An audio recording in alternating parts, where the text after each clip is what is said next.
Bonjour à tous, c'est Général Laurent, on se retrouve pour une nouvelle vidéo sur mon avis sur Star Wars épisode 8, les derniers Jedi. Donc, on va commencer par une partie sans spoil et une partie avec spoil. Donc, on va commencer par la partie sans spoil, avec mon avis général. Donc, moi, j'ai adoré le film, j'ai trouvé que c'était un très très bon film. Franchement, ils ont bien bossé, un bon Star Wars. Le réalisateur a bien bossé. J'ai vu que pas mal de gens avaient trouvé que c'était le pire film de la saga. D'autres disent que c'est le meilleur. Moi, je dirais pas que c'est le meilleur. C'est pas le pire. Franchement, il est bien. Ryan Johnson a bien bossé. Voilà. Donc, j'ai pas tellement d'autres choses à rajouter. Les scènes étaient bien. Il y a de l'humour. Enfin, ouais, c'était bien. Voilà. Donc, n'hésitez pas à aller le voir si vous n'êtes pas encore allé le voir. Et puis, voilà. Maintenant, on va passer à la partie avec spoil. Donc, je vous laisse un petit peu de temps pour quitter la vidéo, puisque là, on va spoiler à fond. Donc, voilà, je vous laisse quitter. Donc, on va commencer la partie avec spoil, avec les personnages. Donc, on va commencer par Rey. Donc, Rey, son entraînement, donc avec Luke, un entraînement, je ne voyais pas du tout comme ça. Je pensais que ils allaient justement bien s'entraîner et tout. Et là, c'était différent puisque Luke a pas mal refusé au début justement d'aider Rey, etc. Finalement, après, il l'entraîne, mais c'est vrai que au début, c'est Rey qui s'entraîne elle-même toute seule. Donc, ouais, c'était pas mal quand même, j'ai bien aimé. Sa relation avec Luke, c'est une relation plutôt spéciale. Ça n'a rien à voir avec la relation Obi-Wan-Luke de l'épisode 4. Où là, c'est vraiment une relation très froide, où justement, Luke est très refermé, il ne veut vraiment pas aider Rey au début, finalement il le fera, différent justement, où ils ne sont pas d'accord, puisqu'à un moment, Rey croit vraiment que c'est Luke qui a voulu vraiment tuer Kylo Ren. Enfin, Ben Solo. Voilà. Ensuite, sa relation avec Kylo Ren, justement, Ben Solo. Donc, une relation, justement, ils sont connectés par la force, donc ça, j'ai bien aimé. Histoire qu'ils puissent se voir. Enfin, ouais, c'était pas mal. Rey tente de refaire basculer, de ramener Kylo du côté lumineux, mais Kylo, lui, il veut pas. J'y reviendrai plus un petit peu après sur la partie où on va parler justement de Kylo Ren. Mais ouais, Rey, très bon personnage, son évolution, la vérité sur ses parents, qui seraient donc des pillards, des simples marchands, donc ça, c'est pas mal, ça a déplu à certains. Est-ce que c'est vrai, est-ce que c'est pas vrai, on ne sait pas. Donc comment j'ai bien aimé Rey. Maintenant, on va passer à Poe Dameron. Donc, un personnage au top. Vraiment une tête brûlée, comme dit Leia. Bon personnage. Bon pilote. Franchement, ouais, bien sympa le coup. Donc, maintenant, on va passer à Finn. Donc, Finn, plutôt pas mal. Beaucoup de personnes n'ont pas tellement aimé Finn. Moi, j'ai trouvé qu'il était bien. Donc, son réveil du coma, voilà, il n'y a rien à dire, il se réveille. Hein. C'était assez rigolo puisqu'il y avait tout l'eau qui partait. Enfin, voilà. Sa mission donc, sur Canto Bight avec Rose, beaucoup de gens, j'ai vu, me disent que ça ne servait strictement à rien ce qu'ils faisaient. Alors c'est vrai, mais aussi ils échouent donc. Leur mission échoue. Donc moi je trouve que c'est plutôt bien parce que ça montre que la résistance ne gagne pas tout le temps. Parce que si on veut que les choses soient utiles, il faudrait qu'ils gagnent tout le temps. Puis c'est quand même utile parce qu'ils font la rencontre de Gigi, le combat avec Phasma, même si c'est vrai qu'en soi ça ne sert pas à grand chose. Mais voilà, c'est vrai que Finn n'est pas le meilleur dans ce film, mais il est pas mal quand même. Ensuite, sur Trace, donc son sacrifice qui finalement ne fera pas, c'est vrai que je m'y attendais pas à un possible sacrifice de Finn, qui finalement n'arrive pas puisqu'il est sauvé par Rose, mais j'étais quand même en train de me dire, ça se trouve, il va quand même pas revoir Rey dans l'épisode. Non, Finn, lui, pas mal. C'est vrai que je préfère Paul en ce film, je pense, pour l'instant. Rose, donc bah Rose, bon personnage, voilà, donc dans sa mission avec Finn, voilà. Il n'y a rien d'autre à dire sur Rose, bon petit personnage. Elle apporte la touche elle a une enfance très difficile, dans la pauvreté, etc. Alors je ne sais pas si, j'ai pas bien fait gaffe si à la fin, sur Crate, elle meurt ou pas. Et, je ne sais pas, n'hésitez pas à me dire. Donc, bah, si elle meurt pas, bah, on la reverra sûrement dans le 9. Si elle est morte, bah, on la reverra pas. Ensuite, on va passer au personnage de Digi. Donc, c'est le brigand, le voleur de Canto Bight que Finero, Rose, lui, du coup, rencontre et bien, fait partie de leur petite équipe. En fait. Donc, Digi, lui, un bon personnage, de son plus, je dirais, il apporte la vision moins manichéenne, donc moins bien et mal, puisqu'il aide la résistance et le premier ordre. Donc ça c'est pas mal, en plus ça rajoute la touche toujours contrebande un petit peu, à vendre des armes, etc. C'est trahison, c'est ce qu'on reverra dans une grande question. Ensuite on va passer à Leia. Leia, très bon personnage dans ce film. Bel hommage à Carrie Fisher qui est l'actrice de Leia Organa dans, voilà, tout simplement, qui est morte malheureusement. Donc Leia, moi je l'ai trouvé bien, très bon personnage. Sa maîtrise de la force, puisqu'elle utilise la force à un moment pour retourner dans son vaisseau, c'est assez spécial, c'est vrai. Des gens n'ont pas aimé, j'ai vu. Moi, j'ai trouvé ça bien, voilà. Hein. Après, de toute façon, faut pas oublier que entre le 6 et le 7, il s'est passé beaucoup de choses. Il y a, je crois, une vingtaine, une trentaine d'années d'écart. C'est quand même conséquent. Donc elle a pu apprendre la force, et puis elle était dans un état de survie, donc c'est vrai que ses pouvoirs se sont décuplés, et n'oubliez pas que c'est une Skywalker. Voilà. Et de toute façon, Luke l'a dit, elle le possède selon dans l'épisode 6. Voilà. Ensuite, sa mort, bah finalement elle n'est pas morte, puisqu'en fait bah, elle arrive à se sauver avec la force, donc c'est plutôt pas mal. Est-ce qu'on la reverra dans Star Wars 9? Bonne question. Soit ils vont la faire en image de synthèse, soit ils vont prendre peut-être un sosie, donc une actrice qui ressemblerait, je ne sais pas, soit ils vont la faire mourir. Parce qu'apparemment, de ce que j'ai entendu, euh, Leia, ils veulent pas, Disney ne veut pas faire en image de synthèse Leia. Donc comment ils vont faire? Ça se trouve, ils vont la faire tuer au tout début, ça se trouve, ils vont nous dire qu'elle est morte dans le texte du début, je ne sais pas. En tout cas, on verra bien. C'est une grande question à propos de Star Wars 9. Luke, très bon personnage. Genre, les personnes disent que c'est vraiment le meilleur Luke qu'on a là.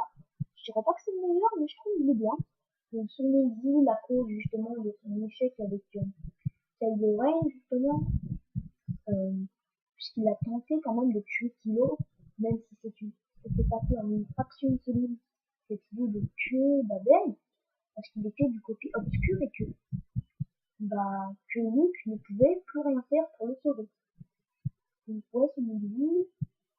Sa relation avec Kylo Ren, justement, eh bien, c'est une relation très tendue, puisque Luke sait que Kylo Ren, de toute façon, est perdu.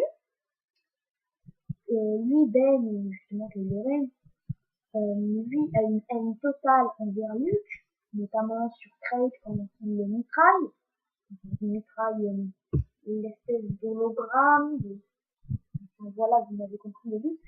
Si vous n'avez pas compris, vous devez ne pas comprendre. Mais si vous voulez, Luke se crée une sorte d'esprit de force, mais il est encore en vie. Et en fait, il est encore sur Acto, et il met cet esprit justement sur Crate. Et donc, Kylo Ren, justement, met sa haine sur lui et fait mitrailler tous les marcheurs dessus. Pour, donc, ouais, une relation assez spéciale, mais vraiment bien. Bien pensée. Sa relation avec Rey, comme je l'ai dit, c'est une relation très froide. Elle a rien à voir avec celle d'Obi-Wan et Luke. Elle se rapproche un petit peu plus de celle de Yoda et Luke, justement, mais elle est plus froide encore. Parce que Yoda, lui, il n'a pas perdu espoir.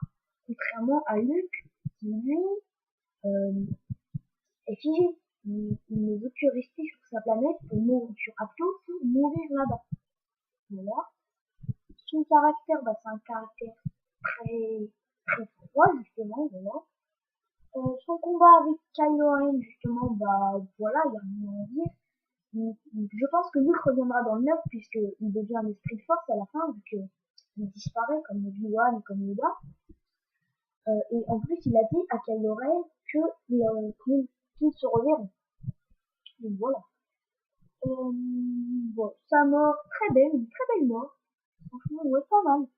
Je m'y attendais pas trop, voilà. Bonne mort. Et on va passer à un personnage qu'on ne s'attendait pas du tout à voir, ou quelques petites théories dessus. Yoda, et oui, Yoda est dans le film, et il vient aider à un moment Luke. Donc son arrivée est vraiment top, une très belle scène. Donc sa relation avec Luke, c'est la même relation que dans le 5, logique. Toujours une sorte un petit peu de vieux fou message. Son apparence, c'est celle de l'épisode 5, donc la marionnette. Certains auraient préféré que ce soit celle de la trilogie, d'autres, bah, celle-ci, justement. Moi, ça me va, voilà. Après, en même temps, il est mort, donc c'est logique qu'il reprenne sa forme où il est mort. Et c'est celle-là qui, de toute façon, il a quand il est une Speed Force. Oui, c'est justement. Donc, voilà. Ses pouvoirs, eh ben, ils ne cessent de nous étonner, ce Yoda. Très puissant, justement, il a pu réussir à mettre la foudre sur Acto quand même. Il a réussi à faire ça alors qu'il est mort. Voilà. Il a réussi en plus à se matérialiser. Donc en gros c'est comme s'il avait réussi à se ressusciter lui-même un petit peu. Même s'il préfère faire un avec la force quand même. C'est quand même un grand pouvoir je trouve. Et je me demande si Anakin, Obi-Wan et Qui-Gon ont réussi à l'avoir. Qui-Gon et Obi-Wan j'en doute puisqu'ils sont logiquement moins puissants quand même que Yoda. Mais est-ce que Anakin, lui, a réussi? Parce que c'est quand même l'élu. Donc, c'est l'élu très puissant. Et il y a plus de midi-chloriens que Yoda, ne l'oubliez pas. Donc, à voir si on verra Anakin dans le 9, si on reverra Yoda ou pas. Ou si on verra Obi-Wan. En tout cas, très sympa, Yoda, j'ai vraiment bien aimé. Enfin, on va passer à Holdo, donc c'est la fille aux cheveux violets, donc de la Résistance, qui donc devient chef de la Résistance pendant que Leia est donc dans le coma. C'est à cause de elle est allée dans l'espace quand même. C'est un personnage quand même qu'on apprend à détester dans ce film. Personnellement, c'est le type de personnage que je déteste. Celui qui ne coupe pas, justement, qui n'en fait qu'à sa tête et tout. Et en fait, c'est un personnage qui se sacrifie. C'est un bon personnage. Son plan, oui, elle aurait pu quand même le dire, je ne sais pas, mais bon, voilà. C'était pas mal quand même. Maintenant, Chewbacca, donc ouais, Chewbacca, bah, je me demandais qu'est-ce qu'il allait advenir de Chewbacca, puisqu'il n'est plus, bah, c'est le sang Anne. Bah, non, Chewbacca, il est pas mal. Il pilote bien, c'est mignonne. Il est passé de copilote à pilote. Non, bon, Chewbacca, maintenant, sa relation avec lui, bah, on la voit très peu, ce qui est logique. On la voit juste quand on fracasse la porte de la petite maison de Luke pour que Rey puisse rentrer, justement, et discuter avec lui. Voilà. Et tout, c'est à ce moment-là, il me semble que Luke apprend que Han Solo est mort. Maintenant, on va passer à C3PO. Donc C3PO, bah, toujours aussi blagueur, un petit peu rigolo, enfin rigolo, blagueur. Voilà. Il dit toujours des choses qui sont un petit peu rigolo. Pas mal, C3PO, il a pas changé. Ouais. R2D2, bah, bon personnage. On voit pas plus que ça non plus. Voilà, sa relation avec Luke. Luke, un des rares moments où Luke est content, justement, il revoit son vieil ami R2D2. Voilà. BBI, et bah, très bon personnage dans cet épisode, puisqu'il il fait vraiment plein de choses, notamment sauver Phineros, les Phasma, il les exécute, des Stormtroopers exécuteurs. Un bon BBI. Très bien. Enfin, on va pouvoir passer au personnage du côté obscur de la force, qui quand même a fait tous les gentils, entre autres, du côté du nez. On va passer du côté obscur, on va commencer par Kylo Ren. Kylo Ren, très bon personnage qui a une bonne évolution, quand même, ils ont bien bossé sur celui-là aussi. On commence justement par le revoir dans sa remise en place de la part de Snoke, dans la première apparition justement de Snoke crée justement Kylo Ren de simples enfants qui se cachent derrière un masque. Et Snoke, justement, c'est dans cette phrase qu'il dit qu'il a vu la puissance brute, une puissance brute indomptée, enfin, voilà, de la bande-annonce, justement. Et donc, c'est là où il en parle. Et qui dit que en Kylo Ren, il a vu un nouveau Vador. Et que donc là, et bien, en fait, il s'est rendu compte que ce n'était pas un Vador. Et que bah, il est nul, enfin, il n'aime plus Kylo Ren, enfin voilà. Sinon, que, voilà. Voilà, même pour Kylo Ren, on va continuer. Parce que si je ne me trompe pas, que je passe pas avec Snoke. Donc Kylo Ren, sa relation avec Luke, de toute façon je l'ai déjà abordé, hein, mais il le déteste, tout simplement. Sa relation avec Rey, donc la connexion, que lui en plus, Kylo Ren, il veut faire passer Rey du côté obscur. J'y reviendrai juste après quand on parlera de Snoke. Non, bon personnage. Sa relation avec Hux, donc bah toujours la même relation à peu près que dans le 7, hein. Rivaux, tous les deux, bah le général Hux, Kylo Ren apprenti justement de Snoke. Cette rivalité, non, pas mal. Vraiment bien. Maintenant, on va passer avec Snoke. Donc, Snoke, bon personnage, je dirais. Voilà, il a une très grande puissance, hein, notamment il arrive à utiliser les éclairs de force. Donc ça, c'est quand même une technique très puissante, parce que Darth Sidious, l'empereur Palpatine a réussi lui aussi à le faire. Mais Dark Vador, il ne me semble pas qu'il a réussi à utiliser ça, en tout cas pas dans les films. Donc c'est quand même qu'il montre qu'il est puissant. Notamment quand il fait les déplacements, quand Rey tente de récupérer son sabre laser et qu'en fait, Snoke le récupère lui-même. Donc il est encore plus puissant que Rey quand même. Même si Rey, bon, voilà, elle est puissante et tout, mais elle a eu sa petite formation, mais voilà. Elle n'est pas super puissante encore maintenant, mais elle est très puissante. Voilà. Donc Snoke est très puissant, notamment quand il arrive à tout serrer un petit peu comme dans la bande-annonce, où Rey est vraiment dans la douleur, c'est vraiment Snoke très puissant. Sa relation avec Kylo Ren, bah, je l'ai déjà abordé, hein. Il, il ne croit plus en Kylo Ren, pour lui c'est un misérable gamin qui s'est fait battre par une fille. Donc, on aurait entendu vraiment, on avait l'impression que c'était les gens qui n'aiment pas Kylo Ren qui parlent, les fans, etc. Donc c'était vraiment pas mal cette petite scène, sympathique. Sa relation avec Hux qui le remet en place lui aussi, puisque Hux a échoué au début, notamment quand Snoke apparaît en hologramme et qu'il fait tomber par terre Hux. C'était pas mal quand on voit qu'il y a Kylo Ren justement qui arrive dans la salle de Snoke et Hux qui en sort. Et moi j'ai senti dans le regard de Hux quand il regarde Kylo Ren que Hux s'est fait défoncer. Il s'est fait bien engueuler. Donc ouais, Snoke est un personnage très charismatique en plus, avec une puissance, il inspire bien la crainte. C'est vraiment un grand méchant. Sa mort, déception ou pas, pour moi c'est pas tellement une déception. Je sais que beaucoup de personnes n'ont pas aimé sa mort. C'est une mort un petit peu bête quand même. Kylo Ren retourne le sabre de peut pivoter le sabre de Rey et la lune. Et Snoke, lui, meurt coupé en deux comme Darth Maul. Sauf que on voit bien que Snoke est mort. C'était pas mal. Une plutôt bonne mort. Voilà, c'est une mort un peu bête, mais c'est pas mal parce que ça reprend la règle de bébé du Darth Bane, qui est l'apprenti doit surpasser le maître. Donc ça, et Kylo Ren a réussi à surpasser Snoke. Donc c'était pas mal. Snoke, une déception, pas tellement, même si c'est vrai qu'on connaît pas ses origines, d'où il vient. C'est vrai qu'il est très puissant, mais bon. Moi j'ai trouvé ça vraiment bien. Donc maintenant on va pouvoir passer au règne de Kylo Ren, qui devient donc le nouveau suprême leader du premier ordre. Donc ça c'est excellent parce que du coup il devient vraiment le gros boss, ce qui fait qu'on aura, pour le 9, on n'aura pas de soi-disant copier-coller du 6. Puisque des personnes disent quand même que c'est le copier-coller du 5, mais moi je trouve pas, franchement j'ai pas trouvé. Même si c'est vrai que ça fait un petit moment quand même que j'ai pas vu ça, et je vais le voir dans très peu de temps. Donc voilà, maintenant on va pouvoir passer à Urk. Donc est-ce qu'il est ridicule? Un petit peu au début, mais toujours le général. Voilà.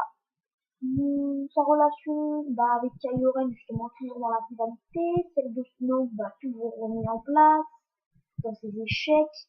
Toujours, il a toujours la haine, entre autres, contre la résistance, toujours vouloir détruire la résistance. Bon, pas mal, voilà. J'ai pas grand chose à en dire. Peut-être que dans le 9, justement, Hux et d'autres officiers du premier ordre voudront tenter de prendre le contrôle du premier ordre, puisque et de renverser Kylo Ren, puisque Hux n'est pas quand même le copain de Kylo Ren, comme je viens de le dire tout à l'heure. Maintenant, on va passer aux gardes prétoriens, qui sont selon moi extrêmement stylés. Ils sont topissimes. Leur combat notamment contre Kylo Ren et Rex Sally, justement, juste après la mort de Snoke pour combattre les gardes prétoriens, qui sont très très bons, leur puissance quand même, parce qu'ils ont quand même failli tuer Kylo Ren et Rey. Donc ils sont bons les gardes prétoriens, bien mieux que les gardes de Palpatine. Je les aime bien les gardes prétoriens. En plus, certains ont des armes différentes, notamment un qui a, je ne sais pas si c'est plusieurs, mais j'ai vu qu'il y en avait un qui pouvait avoir deux lames du coup, un autre qui avait une sorte de fléau, un peu comme un chapeau, c'est une arme avec une chaîne. Enfin voilà, moi, c'était vraiment bien ces gardes prétoriens, j'aime bien. Maintenant, on va passer à Phasma. Phasma, bon personnage. C'est vrai qu'elle n'apparaît pas plus que ça, voilà, hein, un peu comme un sexe. Son combat avec Finn et Rose est vraiment bien, n'empêche, elle arrive à prendre le dessus sur Finn, elle bat finalement. Ensuite, elle sort avec son bâton, en plus, très, très bon son bâton, j'ai bien aimé. Après, justement, elle se bat contre Rose, elle sort un petit blaster, et elle tire sur Rose. Moi, j'ai bien aimé ce petit passage. Et après, Finn arrive et met un coup de matraque dans la tête à Phasma, qui du coup a un trou et on voit son œil, et ça m'a fait penser à Dark Vador dans Star Wars Rebels saison 2 à la fin, avec son combat contre Ahsoka. Ça m'a fait penser au moment où justement Dark Vador, on voit son œil. Donc là, ça m'a fait penser un petit peu à ça. Phasma, donc je ne sais pas si elle meurt ou pas à la fin. On dirait qu'elle meurt. Je sais pas, peut-être qu'elle a réussi à se récupérer par une avait du premier ordre. Parce que si elle est morte, c'est un peu dommage. Si elle n'est pas morte, on la reverra sûrement dans le 9 alors. Je ne sais pas. Après, j'aime bien quand même son armure qui dévie les tirs, ça c'était pas mal. Son armure en chrome. Rien à en dire en plus. Phasma, ça commence à être habitué. Ensuite, les exécuteurs Stormtroopers, bon, c'est vrai qu'on les voit peu, j'ai trouvé qu'on les voyait peu justement parce qu'ils doivent exécuter Finn et Rose, mais en fait, on les voit juste là. Et c'est dommage, j'aurais préféré les voir dans le combat justement, avec Phasma, Finn et Rose. Ça aurait été un peu mieux, je trouve. Surtout que je les trouvais quand même stylés avec leur marque noire sur les casques, leurs épaulettes noires aussi. Et leur bâton avec l'électricité qui me fait penser un peu au Mania Garde du général Grievous. Voilà. Maintenant, les chevaliers de Rennes, on les voit pas dans le mythe. Ils s'y attendaient à ça. Mais on a une allusion à eux, notamment quand Luke dit que Kylo Ren, quand il a à l'académie, quand il a récupéré une poignée de Jedi, de Padawan, d'apprentis de Luke, une poignée, il en a gardé une poignée. Peut-être les chevaliers de Rennes, peut-être qu'on les verra dans le 9. Surtout que j'ai vu une théorie sur laquelle, notamment, que sur la vision de Rey de l'épisode 7, on voit trois choses, notamment la forêt, donc son combat avec Kylo Ren dans l'épisode 7. La deuxième, c'est quoi? Ah, je sais plus. Enfin, c'est celle qui est traitée dans l'épisode 12, justement. Je sais plus. Et la troisième, justement, les chevaliers de Rey. Et donc, que ce soit une vision par épisode. La première, l'épisode 7, la deuxième, l'épisode 10. Je sais plus c'est laquelle, là, je l'ai plus. Je suis désolée. Non, je sais plus. Et la troisième, justement, les chevaliers de Rey. Donc, ça pourrait être intéressant à voir. Ensuite, maintenant, on va finir avec les personnages. on va pouvoir parler de la résistance et du premier ordre. La résistance, donc, qui fuit tout le long du film, et ça c'était vraiment bien. On voit que la résistance est inférieure. Sa bataille sur Crate est très spéciale parce qu'elle n'a rien à voir à celui du jeu Star Wars Battlefront 2. J'y reviendrai juste après. Renfort, est-ce qu'on aura des renforts dans l'épisode 9 avec une résistance un peu plus puissante? Ou est-ce que ce sera toujours une poignée comme à la fin de l'épisode 8? Donc à voir. Le premier ordre avec sa conquête, ça j'ai bien aimé. Peut-être que dans l'épisode 9, il y aura un combat sur Coruscant. Coruscant, voilà, sur la capitale, puisque c'est la capitale de la galaxie. Donc ça pourrait être intéressant d'avoir justement le premier ordre qui attaque Coruscant.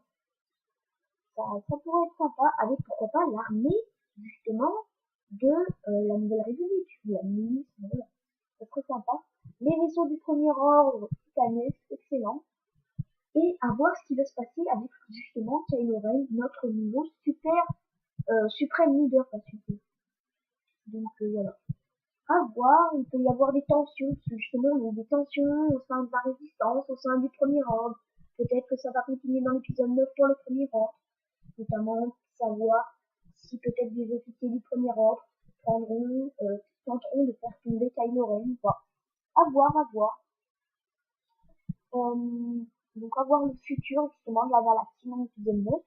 Les planètes, une bonne planète, Acto, pas mal, j'ai bien aimé, notamment avec les différentes créatures, j'y reviendrai juste après. Dika, donc on la voit très peu, mais sympathique. Crate, j'ai adoré, c'est ma planète préférée dans ce film. Franchement, elle est blanche, un petit peu comme Hop, mais elle n'a rien à voir avec la poussière rouge et tout. Moi, j'ai vraiment bien aimé Crate, avec les cristaux et tout, c'est bien sympa. Kento Bite, sympathique aussi, justement, la vie, justement, casino, pour les riches, etc. C'est pas mal. Les créatures, les porcs, bah, c'était bien, hein, on les voit pas plus que ça, et c'est tant mieux, hein, on les voit avec Chewbacca. Sympathique, les porcs. Les petites créatures qui ressemblent un petit peu à des grenouilles qui vivent sur l'île, les gardiennes sur Octo, pas mal aussi. La créature où Luke boit du lait, pas mal.